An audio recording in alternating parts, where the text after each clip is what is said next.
Okay. Are we everywhere? Yes. Okay, great. Great, beautiful, blessed afternoon, morning, evening, night.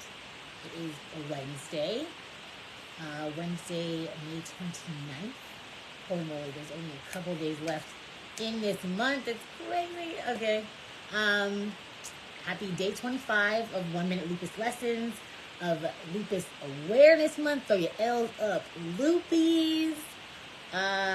So I have a couple days, like I said, and I was thinking, like, what's something that I want to leave y'all with, that if somebody only saw one of my videos, what would they need?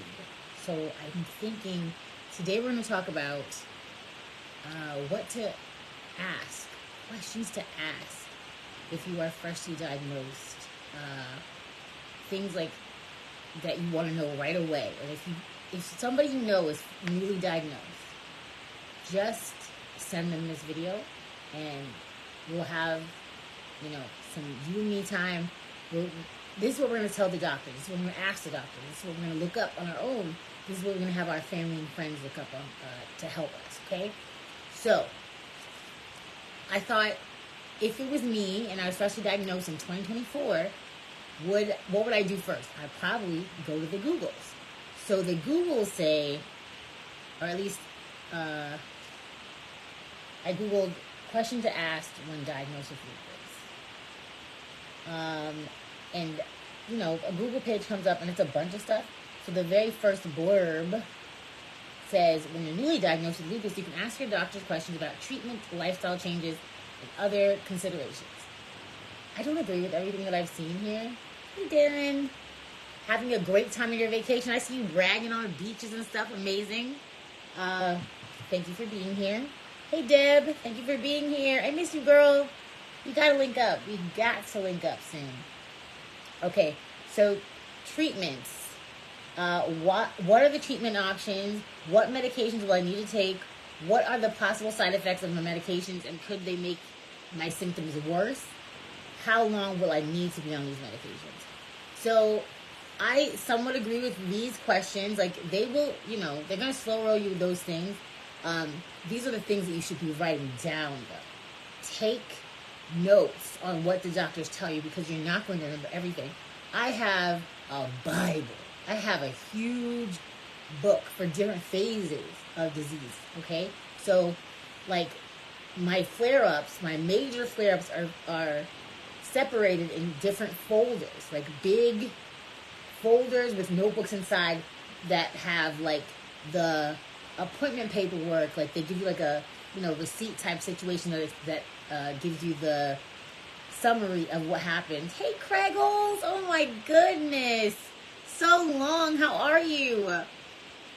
We gotta reconnect also, sir. I see your baby growing, getting real big. So we, as lupus patients, we have a responsibility. If it's you by yourself, if it's you with your family, you have a responsibility to keep track of these things, because doctors have a million patients, and they, as much as they probably would like to, they're not going to be able to really keep up with each individual patient, okay? Don't take it personally. It is business. You are a patient number. So keep all of that paperwork. Keep it together for each major flare-up that you have. And then you can have another folder that's for, like, your everyday random stuff, because they are going to ask you, and it's best if you have the dates available for them, that you can just pull it up. I'm sure there's some kind of app or something like that helps you to keep.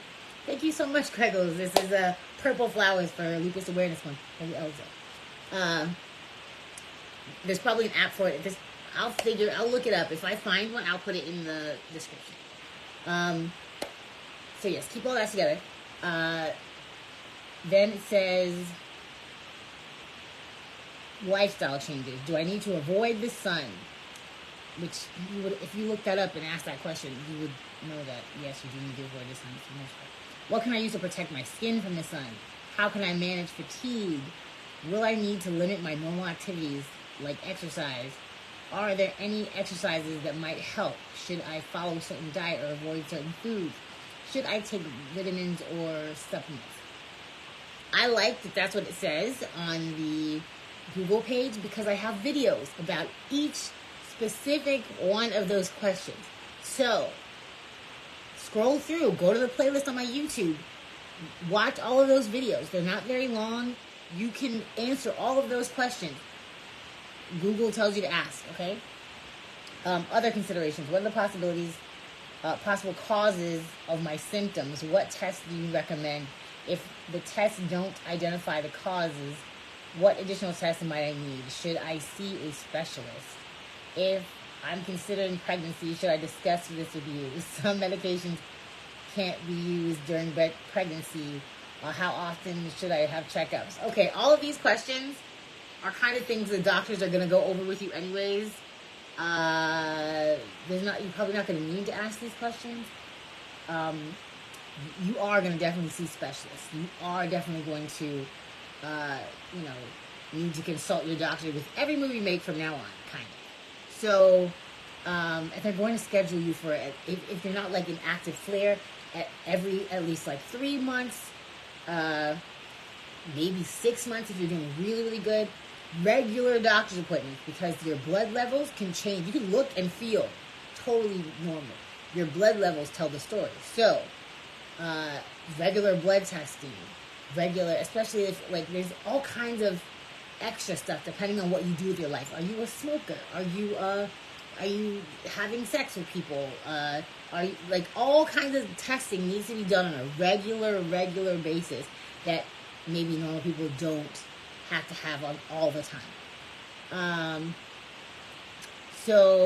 then it says you can educate yourself about lupus and seek support from others. Blah, blah, blah. So on WebMD, they have 10 questions to ask your doctor about lupus, which I thought, I looked at these questions and I was like, this is silly. I'm going to give y'all my 10 questions. I'm going to look at these and then I'm going to give you my questions. Maybe not 10, but I'll give you the questions that I would ask. So what are the signs and symptoms of lupus or a lupus flare that I might expect, and how do I prevent a flare-up? If doctors knew how to prevent flare-ups, they wouldn't have a job.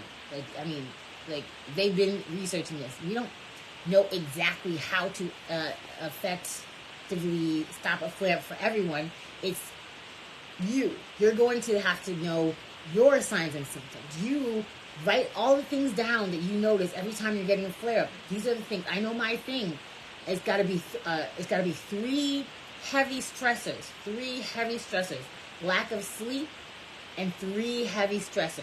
My body can metabolize a certain amount of stress. I know when I'm not sleeping, not eating correctly, and I have 3 other stressors in my life that are huge, I'm getting a major flare. But that's not for everybody. Some people can't handle as much stress as I can handle, or they already don't eat great, so like their body is used to that. It's got to be a you thing. You have to take responsibility for your own body in this situation. 2, what are my treatment options? 3, what are the possible side effects of lupus medications that could trigger and aggravate my lupus symptoms? That is a question I would definitely ask. I would definitely ask. Any medication they give me, I don't take right away. I read up on that medication. I ask, in that doctor's experience, what have they seen happen? What is true about this pamphlet of like, they give you all the side effects, and all the side effects have to be documented, even if it's only for like one person out of the test subjects who've gotten that side effect. So it might not be a side effect that happens to a lot of people. So I talk to my doctor about it. I talk to the internet about it, and then I consider my history with medications and how I generally react to medications, and then see if I have to take it. So number 4, could another condition be causing my lupus symptoms? That is huge. It's huge. Okay, because there are a lot of other illnesses that mirror or act as like Sjogren's. I talk about Sjogren's. It's like basically your whole body is not producing moisture as it should. Your mouth, your eyes, everything, and all of your body. You're like 70% water or something. So it's very important for your body to be producing the proper amounts of water for all of your bodily functions to work. It can give you a lot of symptoms that are lupus feeling, lupus looking. Also, I have another episode that I put all of the other diagnoses that are similar and can mirror or go along with lupus. So it's very important to know what your symptoms are and if they are actually lupus symptoms or if they are something else that is similar to lupus in the same type of family, because you could be treating it completely incorrectly. Has the lupus already damaged my kidneys, number 5, or other organs? That, I guess, is a good question, but they will test for that right away, with levels in your blood. But that's something you should ask also, like, what type of lupus is this? Because there are different types, and you need to know, like, what to look up. Not, like, you're not going to be your own doctor, but what, like, is this discoid lupus? Is this drug-induced lupus? Like, there's different types of lupus, so ask them, like, what type of lupus is this? What major organs is it affecting right now? And what is the risk of it affecting major organs in the future, or like by percentage of a risk, okay? Ask number 6, should I have a bone density test? Yes. Lupus medications, especially like steroids, I would definitely ask like for a bone density test anyways, because they're going to give you these lupus drugs, and these lupus drugs are notorious for decreasing bone density, and that is terrifying because as you get older, your bone density decreases anyways. Something to help prevent that is high calcium foods, and I don't mean dairy products, I mean dark leafy greens, heavy in calcium, okay? Taking your vitamin D, very important. Also, weight-bearing exercise. You don't need to be a bodybuilder. You need to lift, like, heavy. Maybe lifting body weight counts. So, like, do your calisthenics, do your push-ups and pull-ups and that kind of things. Because weight-bearing exercise preserves your bone density, and you need that already. Plus, if you're on a steroid, like a prednisone or something like that, you need weight-bearing exercises to prevent the loss of bone density, because that will encourage it. A lot of other medications too, but I was on prednisone for so long that they were very concerned about my bone density because of that medicine. So, number 7, should I be taking calcium or other supplements? I just said that. Yes, always. Just human beings in general, especially if you're not eating a super balanced diet. You need a multi and calcium and vitamin D and B12. Like, you can get all of those levels tested in your blood for the masses, for the majority of human beings in the United States of America. I don't know where you're tuning in from, because you could be anywhere. For the most part, you need some kind of supplementation. You should get that checked. Number 8, how long will I need to take lupus drugs? Girl, boy, looping. They're going to tell you for the rest of your life. According to every doctor I've been to, I should have been on lupus medication for the rest of my life. Blood thinners for the rest of my life. There's not a doctor out there, unless you're maybe going to an integrated medicine doctor, that's going to tell you, oh, yeah, you can get off of everything, because medical care is a big business, because they're afraid and they don't know what it looks like. They know what it's like to prescribe and what it looks like on medication. They don't know what it looks like with you off the medication. So that's a question you can ask, but the answer is probably going to be forever and ever. Is it safe for me to become pregnant if I have lupus? Are my lupus medications safe to take while I'm pregnant? Every medication is different. Every pregnancy is different. I have an episode on pregnancy with lupus, and it is a highly debated subject. Highly. I've had many people in my life, close people to me, family people to me, who are like, don't ever have a baby because of you're selfish if you have a baby because you're already sick. This. It is highly debated, and it's completely a personal choice of your own. God bless you, whatever your decision is. You know, you reserve the right to say yay or nay to having babies, you know? Hey, LaDonna. Hey, Tammy. Thank you for being here. Yes. 10. I said 10 questions, but there are 12. Okay. How often should I have checkups? They're going to do checkups for you every 3 to 6 months, if not more often. Hey, Maria. Hey, girl. What lifestyle changes do you recommend? Doctors, God bless them. They don't really know too much about lifestyle changes. They know a lot about medication. And two things that they always recommend to most people, because it's what they do. Everyone lose weight or gain weight. They want you in that ideal weight pocket, which is total a mess. And everyone, what is it? There's another one. And everyone take this medication. That's kind of what they do.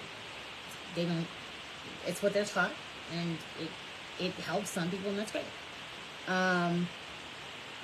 And 12, what is my prognosis?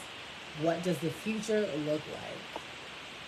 Maybe the doctors are not going to know that. Like, there's a lot of statistics that they can give you. That is not, something that they can really actually give you. It's a God thing, a you thing, a lifestyle thing.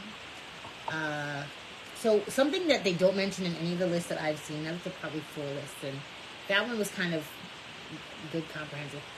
I would ask, what is my ANA? So an ANA is an anti-nuclear antibody test, and it's a blood test that helps diagnose lupus and a bunch of other autoimmune diseases. So that is, you want to know what your ANA should be, and what it is right now, and what they're looking for your ANA to be. So for me, I haven't done it in a while. I'm not looking for anything specific. I would keep a note of my blood level. So every time they give you blood tests, look at what they're looking for. Keep track, write them down, keep them in your phone, highlight them on the paper, whatever you need, so that you can refer back to it. Because I have noticed that my specific levels are different than what the standard levels are, even when I'm doing my best. So, like, if I go to a new doctor, like I moved here, you go to a new doctor, for me, they look at my blood test and they're like, oh, your white blood cells are so low, like, what is going on, da-da-da. And then I have to show them for years, this is my standard. My range is between this and between that. Like, if it gets to this, then that would be something that would be dangerous. For me, this is a standard. This is fine. If I'm here to here, no one is worried. It's low for everyone else, but for my body, this is fine. So those are the type of things. Find out your normal levels. Track it for, when you're in a good space and when you're in a bad space. Ask what, specific blood tests are they looking for, and ask why, and then compare it to what you would be looking for and have your statement ready, because doctors will try to talk you out of looking for what you're looking for and knowing what you know. They'll be like, no, well, in my experience, cool, you've never experienced my body. This is me living here. So do that. And one more thing. So when you go to a hospital, if you are, this is your first flare-up and you are landed in a hospital, you need to go to the hospital's financial services policy page and find out what you can get for free. Because 60% of hospitals are non-profit hospitals, and they are required by law to give a percentage of specific things for free, and they state them on the websites. So go to the websites, Have somebody who you love, who loves you, who's going to go to bat for you. Go to the websites and dissect that website, all right? And find out what you are entitled to, billing-wise, because I'm telling you that these medical bills, from a new diagnosis especially, can ruin your life. They don't care about what you need other than this medication, this procedure, etc., etc. They're going to do their best to take all of the money that they think they're entitled to. So, please, do your financial research. Find out what you're entitled to for free at that hospital. If you're at a private hospital, policies are different. But look at all of your hospital policies, wherever you're going. No, I didn't know that they don't tell you all of that, the free stuff. Yeah, they don't tell you, because if you don't know, then who's going to penalize them? It's your responsibility. As much I wish it wasn't, and I don't think it's right that they do it this way. It is your responsibility to go to their website and find out what is covered, what is the percentage of things that you should be getting for free, what is your itemized bill. Get an itemized bill. If you are in a hospital stay, they will charge you, and you'll be thinking sometimes if you're getting stuff for free, they are charging you for all kinds of ridiculous things, and you can challenge those charges. You don't know until you look it up. So there's a bunch of people on like Instagram who do like the specifics. I'm not a specifics girl. I'm just here to let you know that like things are available to you, resources are available to you. Maybe I'll find a few people that can, have the billing stuff sorted, and I'll add them to the description. Please go back to the description of these videos and see when I add stuff, because when I find more information, I will add more information, okay? Oh, goodness. Yeah, I think that's it. So for my newly diagnosed lupus, I understand it's scary and it's overwhelming and you have no idea what's going on. But the information is out there. If you are too exhausted, if you are too much in pain to look these things up, please ask somebody who loves you. And I'm going to do my best to be one of those people who care about you and want you to get all the care that you need and get all of the information that you need so you can make informed decisions. Don't get railroaded into, going bankrupt and being dependent only on the government because you don't know what to do and you don't know how to pay for things that they say you need. First, we find out if we need them. Then we find out if there's any percentage of it that can be covered. And then we pay for what we have to pay for. I know it's scary. But you don't have to be scared alone. Just because it's scary doesn't mean we're not going to get through it. We can get through it. We will get through it. We are currently getting through it, okay? So, yes, I'm going to get on my homework now for real, because now I'm finding out a lot about the difference between PPO and HMO. Yeah, that's the thing. If you don't know, they take advantage of the fact that you don't know. And it is, it's important. It is nobody else's responsibility but your own. As like harsh as that feels to even say, they're going to take advantage if you are unaware. So, I really appreciate you guys being here with me. Really pray that you get informed on things like when you first get diagnosed, get you a list of, hey, oh my goodness, look at Growing and Glowing LLC's here. Y'all, check out her podcast. She's a doula, a birth doula, I believe that's what it's called. She's got all your birthing needs, okay? So if you, my loopies who want to have babies, hit her up, okay? Because she will help you out, figure out your rights and regulations that you need to pull up.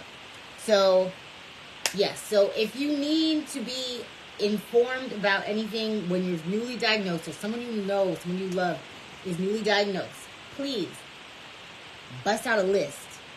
Don't show up to the doctor and have nothing prepared, because you will be confused and tired and feel sick already.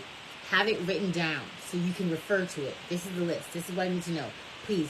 Then record the appointment if you have to, so you can go back and listen to what they said. Because if you are tired and sick, you're probably not remembering correctly what they said. And it's a lot of information. So please, record on your phone. Bring a separate recorder. You need to know this information. It's important. This is your whole life. Your health is your wealth, legitimately. So, yes. See? You value it. I tell my mom this all the time. Yeah, you got to tell them, because people really don't understand that what they're telling you, they're going to say, oh, I already told you this, that, and the other. And if you're caught up in it, something like medically, like finance-wise, yeah, it's a problem. So, y'all have a great day. Thank you so much for being here with me. I saw so many new faces I haven't seen and haven't seen in a while. That was wonderful. So have a beautiful, fantastic Wednesday. We only have a couple more days of this, and God has been on our side. Because how have we done every single day in May? Throw your L's up, Lupus Awareness Month. Have a great one. Bye.